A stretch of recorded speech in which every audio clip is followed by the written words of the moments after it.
Sa init ng araw at alikabok ng construction site sa isang lungsod sa Bulacan, abala si Mang Romy sa paghuhukay gamit ang kanyang kalawangin at matagal nang ginagamit na pala. Pawis na pawis siya habang patuloy na nagbubungkal ng lupa para sa pundasyon ng isang bagong gusali. Bigla siyang napatigil nang maramdaman niyang ang kanyang pala ay tumama sa isang bagay na tila metal. Tok-tok, napaisip siya, ano kaya ito? Baka tubo o bakal na naiwan sa ilalim ng lupa.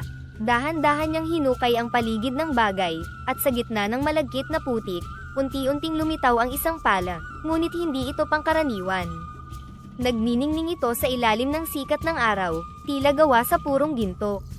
Napakaganda ng kinang nito, at bawat ukit sa hawakan ay tila may mahiwagang kahulugan.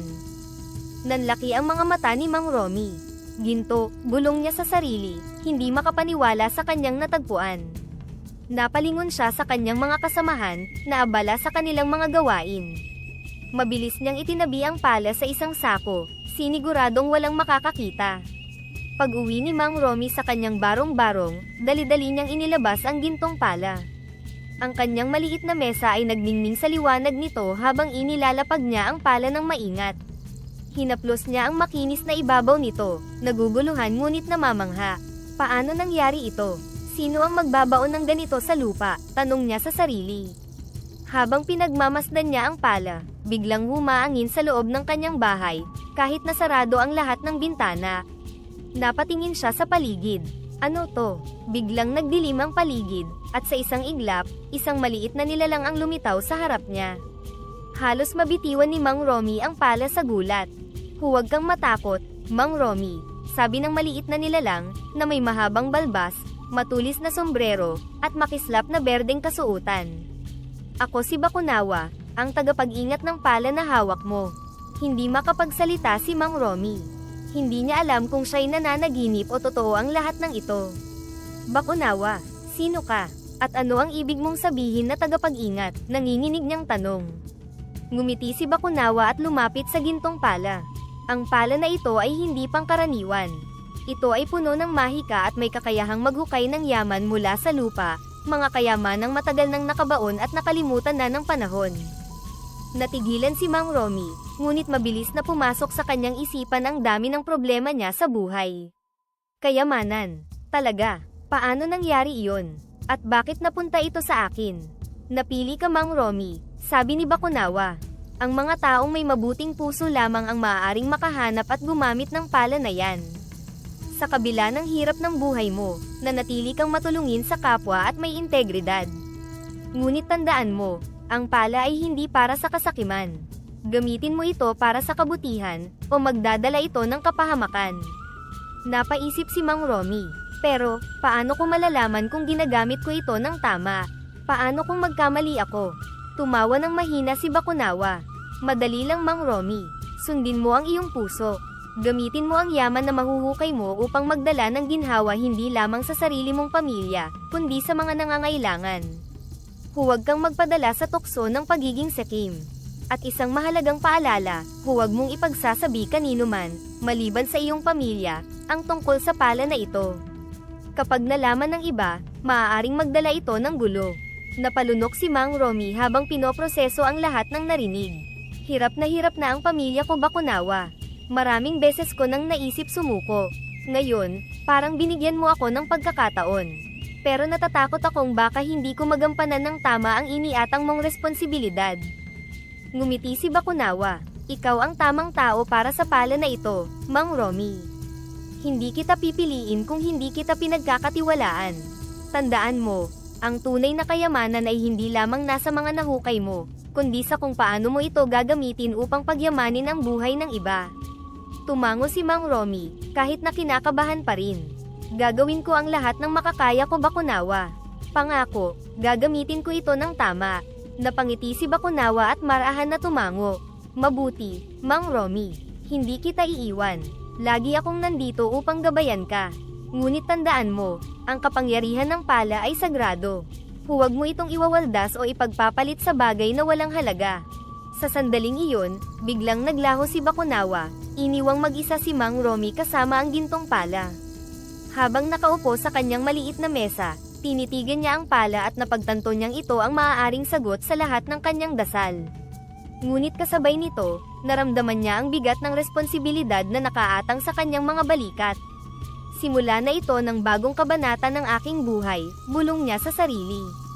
Maagang maaga pa lamang kinabukasan, nagtungo si Mang Romy sa isang bakanteng lote sa gilid ng kanilang barangay, dala ang gintong pala na natagpuan niya. Ang lugar na iyon, na bihirang puntahan ng mga tao, ay tila perpektong lugar para subukan ang kapangyarihan ng mahiwagang pala na ibinigay ni Bakunawa. Habang tahimik na naghuhukay ng lupa, hindi maalis sa isip ni Mang Romy ang mga babala ni Bakunawa.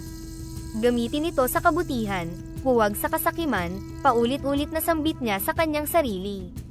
Hindi nagtagal, natamaan ng pala niya ang isang matigas na bagay. Maingat niyang hinukay ito at isang lumang kahon ang tumambad sa kanya. Sa pagbukas niya ng kahon, bumulaga sa kanya ang mga gintong alahas at barya na tila ba mga hiyas mula sa nakaraang panahon. Hindi makapaniwala si Mang Romy sa kanyang nakita. Bigla siyang napaluhod sa tabi ng kahon, hawak ang ilang piraso ng gintong alahas. "Salamat, Bakunawa," bulong niya.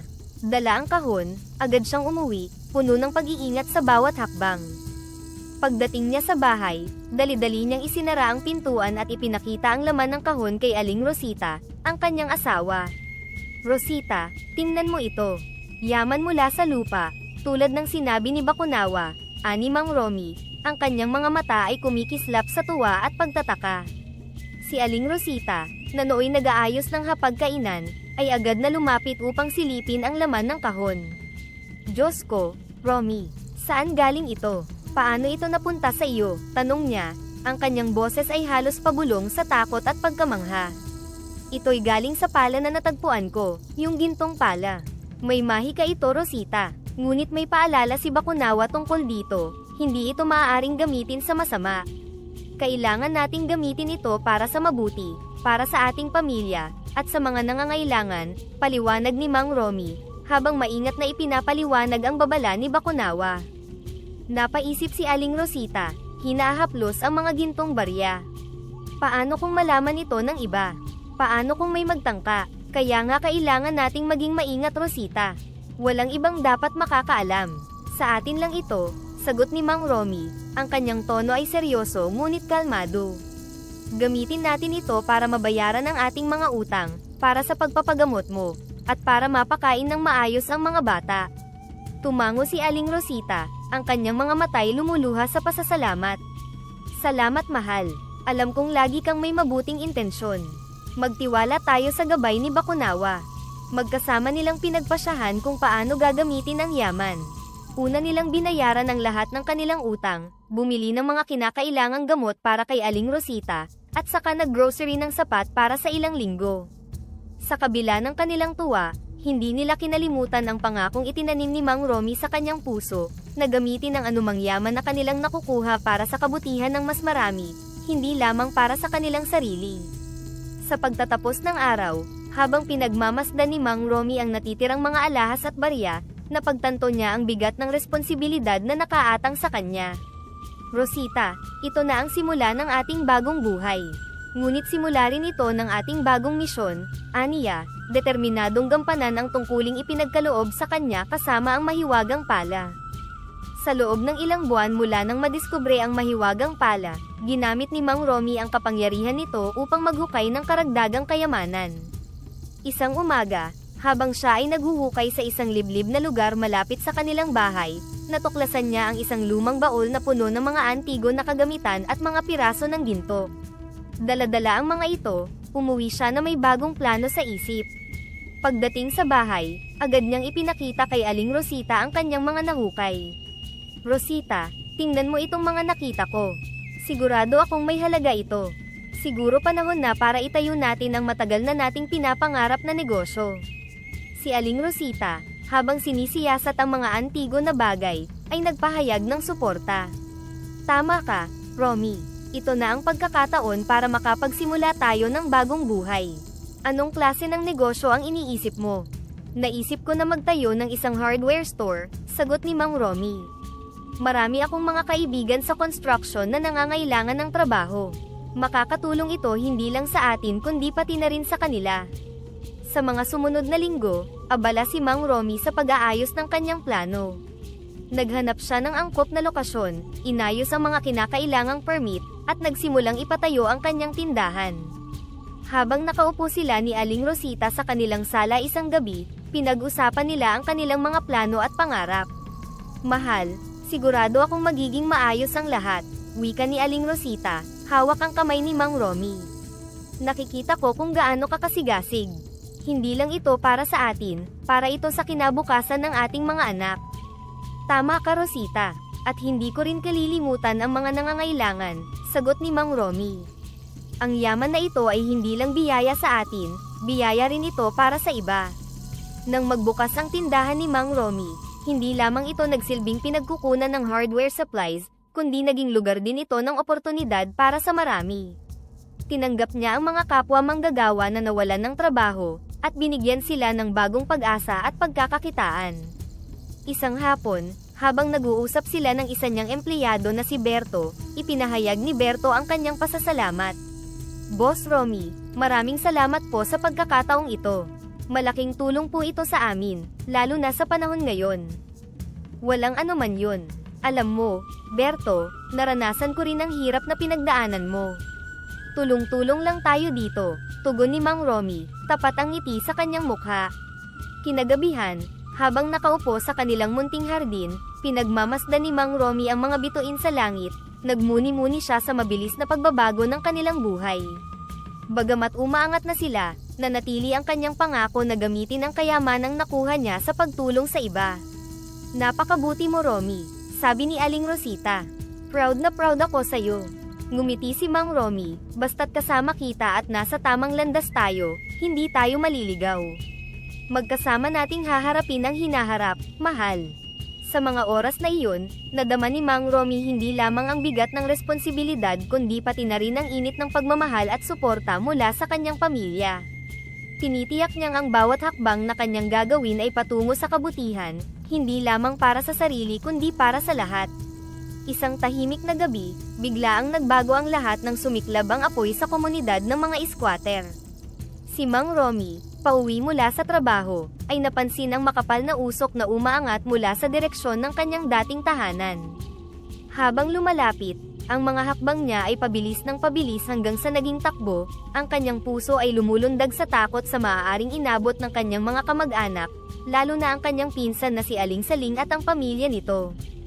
Pagdating sa lugar, sinalubong siya ng mga sigawan at iyakan ng mga taong nawalan ng tahanan. Ang mga apoy ay tila mga halimaw na walang habas na lumalamon sa mga barong-barong na gawa sa magagaang materyales. Si Mang Romy, habang pinagmamasdan ang nakapangingilabot na tanawin, ay nakaramdam ng matinding puot at kalungkutan. Ligtas ba ang mga bata? Si Ate Saling at ang kanyang pamilya, nasaan sila? Tanong ni Mang Romy sa isang kakilala na si Mang Teddy, na abala sa pagtulong sa mga nasugatan. Mabuti naman at ligtas sila, Romy. Nakatakas sila bago pa lumaki ang apoy. Pero tulad ng nakikita mo, wala na ang lahat, sagot ni Mang Teddy. Ang kanyang mukha ay larawan ng pagkabigo at pag-aalala. Habang tumutulong si Mang Romy sa paglikas ng ilang residente, nakita niya si Aling Saling. "Romy, sinadya daw ang sunog. May gustong bumili ng lupang ito para gawing mall. Mga ganid sila. Hindi nila inisip ang mga taong matagal nang nanirahan dito." Galit na sambit ni Aling Saling, ang kanyang mga mata ay namumugto sa luha. "Paano nangyari ito? Hindi ito makatarungan. Dapat may gawin tayo." Mariing tugon ni Mang Romy, ang kanyang boses ay nanginginig sa galit.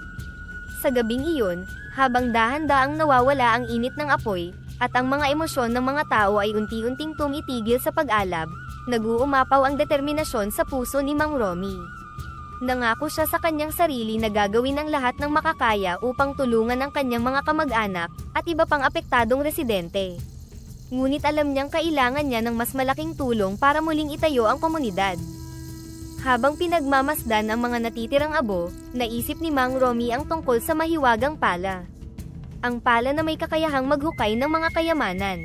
Marahil, ito ang sagot para sa mga taong nasunugan. Kinabukasan, maagang nagising si Mang Romy. Tahimik niyang kinuha ang mahiwagang pala na nakatago sa isang sako sa kanyang bahay. Habang hawak ito, napuno siya ng determinasyon. Kailangan kong gawin ito. Para sa kanila, para sa komunidad, para kay Aling Saling at sa mga bata, bulong niya sa sarili.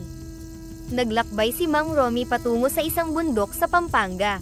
Sa gitna ng katahimikan ng kalikasan, sinimulan niyang hukayin ang lupa. Pagkatapos ng ilang oras, natagpuan niya ang isang baul na puno ng mahahalagang bato at ginto, sapat itong kayamanan upang makagawa ng malaking hakbang para sa kanyang plano. Tumigil siya sandali, hinawakan ang mga kayamanan at nagpasalamat. Salamat sa biyaya, hindi ko sasayangin ito. Pagbalik sa lungsod, maingat na ibinenta ni Mang Romy ang kanyang natagpuang yaman sa mga kilalang tagabili ng mamahaling bato. Sa bawat transaksyon, tiniyak niyang walang magtatanong tungkol sa pinanggalingan ng mga ito. Matapos makuha ang malaking halaga ng pera, agad siyang nagtungo sa may-ari ng lupa, si Mr. Velasco, na kilalang negosyante at tagapagmana ng nasabing ari-arian. Sa isang magarang opisina sa Bulacan, hinarap ni Mang Romy si Mr. Velasco. Magandang araw sir, may mahalaga akong alok para sa inyo, panimula ni Mang Romy, kalmado ngunit seryoso ang tinig. Nag-angat ng tingin si Mr. Velasco mula sa kanyang papel. Ah, ikaw pala ang nakipag-appointment sa akin. Ano ang gusto mo? Tungkol ba ito sa lupa ng mga nasunugan? Kung ganon, sorry Romy, pero nakapag-usap na ako sa kumpanyang interesado dito. Hindi ko ito papalampasin ng ganoon na lang sir, tugon ni Mang Romy. Magkano ang inaalok nila? Nagulat si Mr. Velasco. Bakit mo tinatanong? Ano bang pakialam mo sa lupa ko? Mahalaga sa akin ang lupain iyon sir. Doon lumaki ang pamilya ko at matagal ding nanirahan doon ang mga kamag-anak at kaibigan ko. Maraming pamilyang nangangailangan ng tahanan at pag-asa. Kung magtatayo kayo ng mall doon, saan sila pupunta? Paliwanag ni Mang Romy. Ang kanyang boses ay puno ng emosyon. Napabuntong hininga si Mr. Velasco. Ang kumpanya ay nag-alok ng 90 million pesos sa akin. Magandang halaga iyon para sa lupa. Kung kaya mong tapatan o higitan ang presyo na yon, may pag-uusapan tayo. Pero ang tanong, may pera ka ba na ganong kalaki? Sabay tawa nito ng mahina. Bahagyang ngumiti si Mang Romy. Sir, hindi ko lang ito tatapatan. Bibigyan ko kayo ng 95 million pesos, bayad sa kabuuan ng lupa, ngayong araw din. Nanlaki ang mga mata ni Mr. Velasco sa narinig. 95 million, ngayong araw din. Paano ka nagkaroon ng ganoong kalaki na halaga? Sir, hindi na mahalaga kung paano ako nagkaroon ng ganong pera, mahinahong sagot ni Mang Romy. Ang mahalaga, may tiwala ako na ibebenta ninyo sa akin ang lupa, at hindi ito para gawing mall kundi para ibigay ito sa mga pamilyang nasunugan. Tahimik na nag-isip si Mr. Velasco. Wala akong ideya kung paano mo nakuha ang ganyang pera Romy. Pero ikaw ang unang nagpakita ng ganitong klaseng dedikasyon sa lupain ito. Sige, sayo na ang lupa. Ipapahanda ko ang mga papeles sa aking secretary. Pagkalipas lamang ng ilang araw, formal nang nailipat ang pagmamay-ari ng lupa kay Mang Romy. Pagkatapos makuha ang titulo, lumabas si Mang Romy mula sa opisina ni Mr. Velasco na may magaan na pakiramdam. Habang naglalakad pa uwi, hindi niya mapigilang ngumiti. Hindi nila kailangang malaman kung paano ko ito nagawa. Ang mahalaga, ligtas na ang lupa mula sa maling kamay. Habang pinagmamasdan ang mga nasunugan, naisip niya ang mga susunod na hakbang. Ngayon, oras na para muling itayo ang komunidad. Sa likod ng lahat ng ito, nanatili ang kanyang lihim, ang mahiwagang pala na nagbigay sa kanya ng kakayahang baguhin ang buhay ng marami, nang walang anumang inaasahang kapalit. Sa pagsikat ng araw, unti-unting nababalot ng pag-asa ang komunidad na minsang nasunugan. Ang balita tungkol sa hindi kilalang tao na bumili ng lupa, at nagpasimula ng pagpapatayo ng mga apartment para sa mga pamilyang nawalan ng tahanan, ay naging usap-usapan. Ang balitang ito ay nagdala ng tuwa at pag-asa, isang liwanag sa gitna ng kanilang naging trahedya. Si Aling Saling, kasama ang iba pang mga nanay, ay nagtipon-tipon sa lilim ng isang puno malapit sa construction site. Pinagmamasdan nila ang mga manggagawa, habang abala sa paggawa ng matitibay na pundasyon ng kanilang magiging bagong tahanan. Napakabait talaga ng taong bumili ng lupa at nagpapagawa pa ng apartment para sa atin, ani Aling Saling, ang kanyang tinig ay puno ng pasasalamat. Sana'y lalo pa siyang pagpalain ng Diyos, dagdag niya, na sinang-ayunan ng mga kasama. Totoo yan, sagot ni Mang Teddy, na nakatayo sa tabi ni Aling Saling habang nakatingin sa unti-unting nabubuong mga gusali. Sa tagal nating naririto, ilang beses na tayong pinangakuan ng tulong ng mga politiko, pero ngayon lang may tumupad. Ang kanilang usapan ay puno ng pag-asa at pananabik. Marami sa kanila ang nagtatanong kung sino ang nasa likod ng proyekto, ngunit walang sino man ang nakakaalam ng sagot. Sa kabila nito, ramdam ng lahat ang pasasalamat sa hindi kilalang benefactor na nagbigay sa kanila ng bagong simula. Samantala, si Mang Romy, na lihim na nasa likod ng lahat ng ito, ay nanatiling malayo sa construction site. Sa halip, nagtatrabaho siya sa kanyang hardware store at patuloy na nakikipag-ugnayan kay Engineer Marco, ang kanyang pinagkakatiwalaang kaibigan na inatasan niyang mga siwa sa proyekto. Sa isang tahimik na pag-uusap sa telepono, pinaalalahanan ni Mang Romy si Engineer Marco. Marco, siguruhin mong maayos ang lahat. Ayokong may masakripisyo. Ang proyektong ito ay hindi lamang tirahan, ito ay pangako para sa mga tao. Sumagot si Engineer Marco, may bahid ng determinasyon sa kanyang tinig. Huwag kang mag-alala, Romy. Alam ko kung gaano kahalaga ito sa'yo. Sisiguraduhin kong ang bawat detalye ay maayos at ligtas para sa mga residente. Habang patuloy ang pagtatayo ng mga apartment, ang komunidad ay nagsisimulang magplano ng kanilang bagong buhay. Ang dating lungkot at kawalan ng pag-asa ay unti-unting napalitan ng mga ngiti at pananabik. Sa bawat pako na ibinabaon, sa bawat dingding na itinatayo, isang bagong pangarap ang nabubuo, isang komunidad na puno ng dignidad at bagong simula. Bagamat nanatiling tahimik si Mang Romy tungkol sa kanyang papel sa proyekto, ang kanyang puso ay puno ng kasiyahan. Alam niyang sa bawat sandali ng kanilang bagong buhay, siya'y naging bahagi ng kanilang pagbangon, isang bayani na walang pangalan, ngunit may pusong nagmamahal. Habang papalapit sa pagtatapos ang proyekto, naging masigasig ang mga usap-usapan tungkol sa misteryosong benefactor na nagbigay daan para sa mga bagong tahanan ng komunidad. Ang kuryosidad ng mga tao ay umabot sa rurok ng isang maliit na detalye mula sa isang tagatustos ng materyales, ang hindi sinasadyang nagbanggit kay Aling Saling. Napag-alaman nila na si Mang Romy pala ang madalas umorder at magbayad para sa mga materyales na ginamit sa konstruksyon. Isang maaliwalas na hapon, napagpasyahan ni Mang Romy na inspeksyonin ang huling bahagi ng konstruksyon. Habang tinitingnan ng konstruksyon, hindi niya inaasahan na lalapitan siya ni Aling Saling kasama ang ilan sa mga matatanda ng komunidad. Nasa kanilang mga kamay ang mga bulaklak at maliit na regalo bilang tanda ng kanilang pasasalamat. Romy, may kailangan kaming itanong sa'yo, panimula ni Aling Saling, ang kanyang boses ay puno ng kaba at paggalang. Tumigil si Mang Romy at hinarap ang grupo, isang bahagyang kaba ang sumilay sa kanyang mukha. Ano yun, Ate Saling? Diretsahan na tayo, Romy. Totoo bang ikaw ang nagpopondo para sa pagpapatayo ng mga apartment dito? Tanong niya, pinipilit itago ang pagkamangha. Napabuntong hininga si Mang Romy, alam niyang dumating na ang oras para harapin ang katotohanan. Oo, Ate Saling, ako nga ang nagpopondo. Pero hindi ko intensyon na ilihim ito para sa sarili kong kapakanan. Nais ko lamang na walang mag-alala o mag-akala na may utang na loob kayo sa akin. Ang mga residente ay sandaling natahimik, saka unti-unting ngumiti, ang ilan ay may luha sa kanilang mga mata. Romy, hindi namin alam kung paano ka pasasalamatan. Ang iyong kabutihan ay nagdala ng bagong pag-asa sa aming mga puso, sabi ni Mang Teddy. Ang kanyang boses ay nanginginig sa emosyon. Sa totoo lang, Romy, dagdag ni Aling Mirna, ang lahat ng ito, itong mga tahanan, itong pagkakataon para magsimula ulit, ito'y parang isang himala para sa amin. Ikaw ay tunay na biyaya sa amin. Napaluha si Mang Romy, ang kanyang puso ay puno ng kagalakan. Wala po akong ibang ninais kundi ang makita kayong lahat na masaya, at ligtas sa inyong mga tahanan. Sapat na po yun para sa akin. Nang araw na iyon, nag-organisa ang komunidad ng isang pagtitipon bilang pasasalamat kay Mang Romy. Ang simpleng salo-salo ay naging isang pagdiriwang ng bagong simula at pagkakaisa. Ang lahat ay nagbahagi ng kanilang mga kwento at pasasalamat, habang si Mang Romy ay binigyan ng espesyal na pagkilala. Maraming salamat, Insan Romy.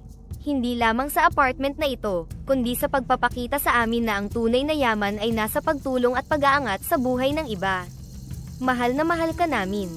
Pahayag ni Aling Saling, na lumuluha habang ibinibigay ang isang regalo bilang pasasalamat. Habang lumulubog ang araw, ang mga tawa at kwentuhan ay nagpatuloy. Si Mang Romy, bagamat nooy nasa likod ng mga anino, ngayon ay kinikilala bilang liwanag ng kanilang komunidad. Ang kanyang lihim na kabutihan ay nagbigay inspirasyon sa marami, at ang kanyang puso ay umaapaw sa hindi inaasahang kaligayahan, na dulot ng pagmamahal at pasasalamat ng kanyang mga kababayan. Isang umaga, habang tahimik na inaayos ni Mang Romy ang mga invoice at delivery schedule sa kanyang opisina sa hardware store, biglang lumitaw si Bakunawa, ang duwende na minsan nang nagbigay sa kanya ng mahiwagang pala. Sa pagkakataong ito, dala ni Bakunawa ang isang magandang paso na may lamang kakaibang halaman.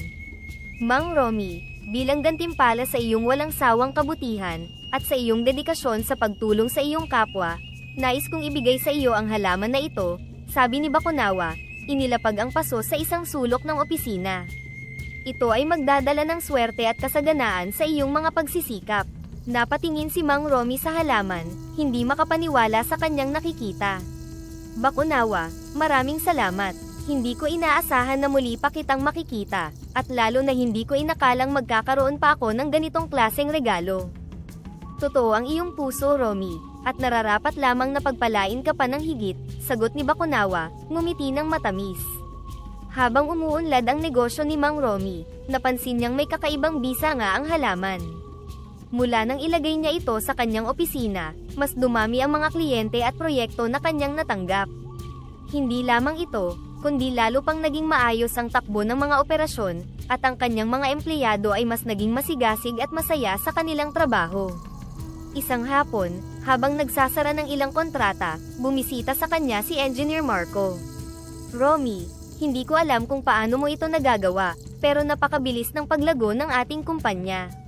Parang kailan lang, maliit lang tayong player sa industriya. Ngayon, tayo na ang namumuna sa lungsod. Ngumiti si Mang Romy, saka tumingin sa halaman.